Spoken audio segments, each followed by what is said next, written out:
native resolution, dynamic resolution scaling, checkerboard rendering, deep learning supersampling.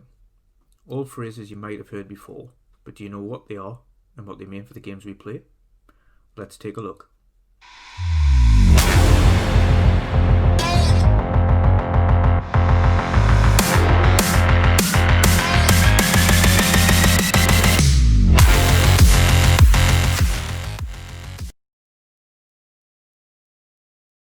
Welcome to WandrinDutch. Today we'll be looking at the different methods of image rendering on all platforms, the positives for each of their negatives, and what it all means for you and the performance of the games you play.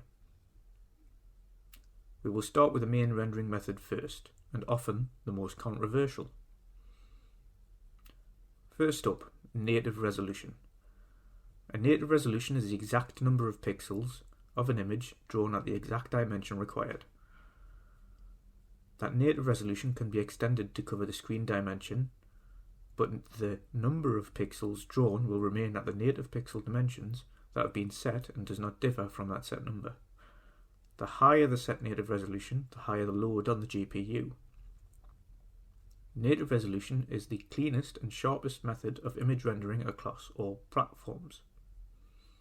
However, due to the large processing requirements to draw exact pixel densities consistently, is also the most taxing for lower end hardware, and has been the most talked about topic from the console gaming space in recent times when game comparisons are done. With native resolution on PC, you can scale the requirements to increase performance. Native 3840 by 2160 or 4K is the most costly thus far, with 8K resolution only early coming into discussions this generation.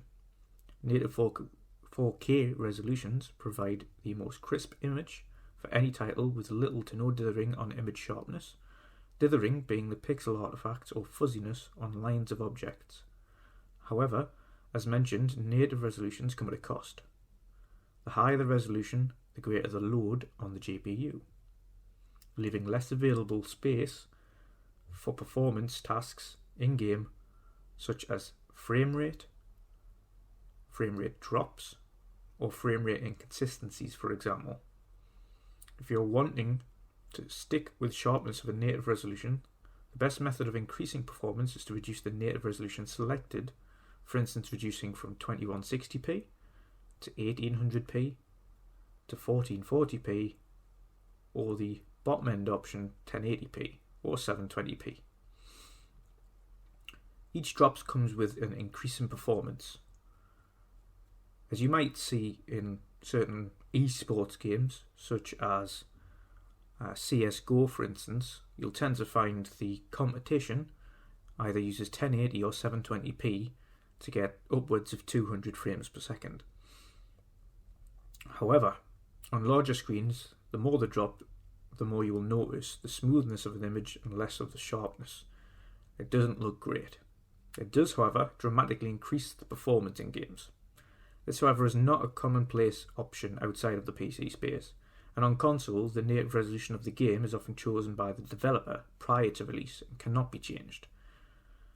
This is where developers can choose to implement other rendering methods to increase game performance and prevent frame drops and inconsistencies.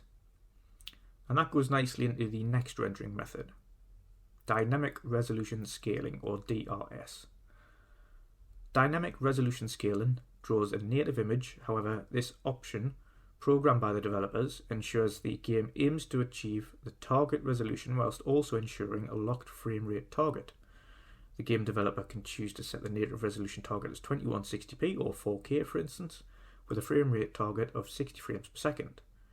However, the frame rate is the most important factor, and thus the frame rate will never drop below that target. The native resolution, however, will drop down if the GPU load is too taxing, to ensure that the frame rate remains locked at that set target. So during demanding game sequences at native 4K, an image may momentarily, for several seconds, at most, drop to a lower resolution in order to maintain a locked 60 frames per second, before returning to the higher target resolution when the demand on the GPU has lessened. Our third method of image reconstruction or rendering is checkerboard rendering. The newest and most and the best method of this is temple checkerboard rendering. This technique trims down the details of where the sections of the image are not clearly focused on. So essentially the main character and then kind of the background images, etc., are then slightly rendered in less of detail or less sharpness. The human eye can only really focus on specific areas on the screen at a time, and this is where checkerboard rendering technique comes into play. Sharper edges, much more detailed foliage, increasing detail in texture quality and specular effects can be expected as a result of checkerboard rendering technique without much of a workload on the GPU front. This means you can experience games in a much more enhanced visual fidelity without increased workload on the GPU. However, what you might notice includes some sort of artifacts in a crisscross pattern, as we know artifacts along the lines of images such as hair, fur, fences, cables, etc.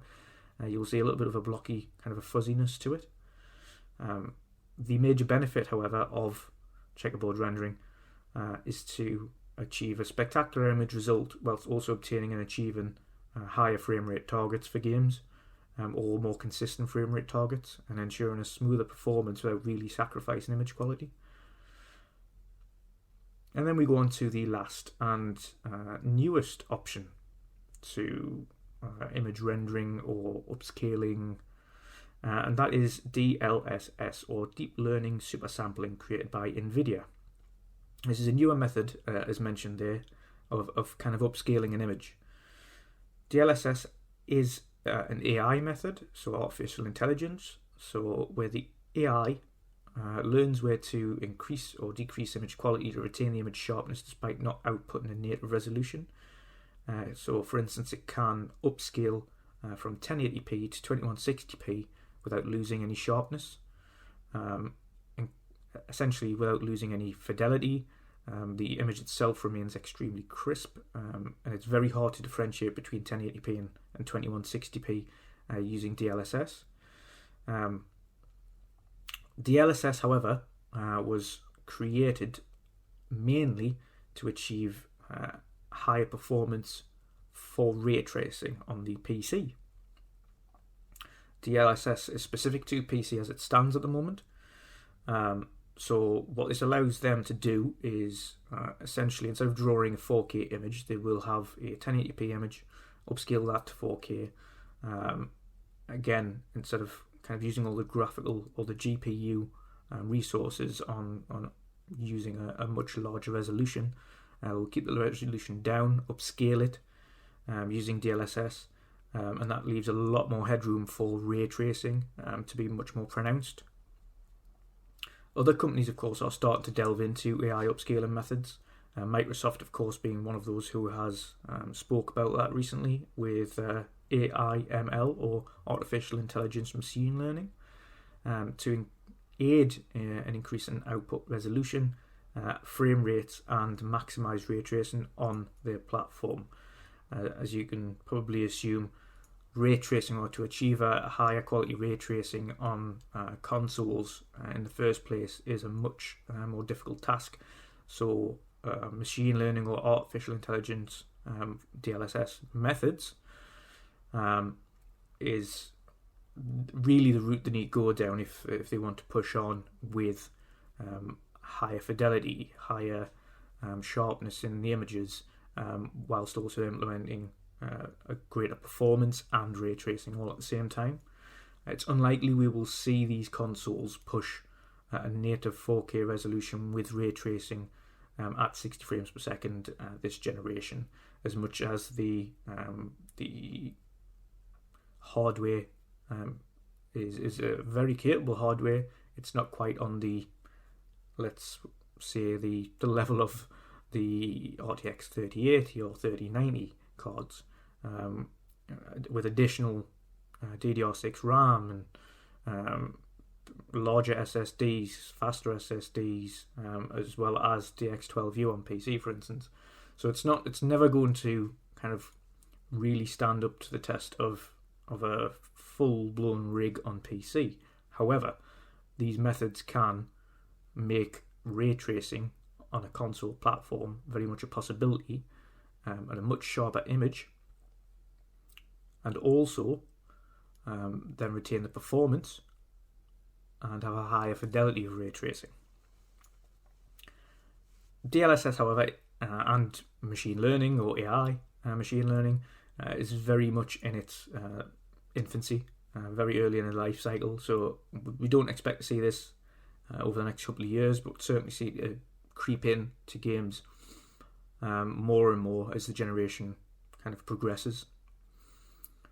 Final thoughts on this. So I've again, with all of these in mind, we kind of seen many arguments on, especially obviously as more and more tech reviewers or game comparison sites, game comparison videos come out. You see more and more kind of people arguing between themselves over which looks better, which does better, which performs better, so on and so forth. But developers have to also take in mind that they need to achieve certain targets for certain machines depending on what those machines can achieve. So what I want to try and avoid here is to say one is better than the other, one does the other. What we have here is a set of methods that every developer has in front of them that can be used to both increase the fidelity, the image quality, the image sharpness, the performance, and the features in every game. Whether that to increase performance you need to reduce the native resolution, whether or not you don't use a native resolution and you use a dynamic resolution, whether or not you go down the route of checkerboard rendering to save on performance there and increase performance overheads. There's many benefits to each of these, and none of them should be shunned.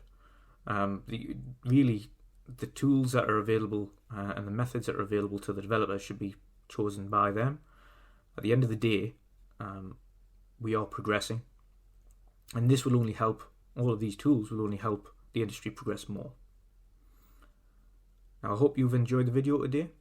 If you would like me to do more of these educational pieces, let me know in the comments down below. If you've got any questions, you can catch me on Twitter at WandrinDutch, as usual.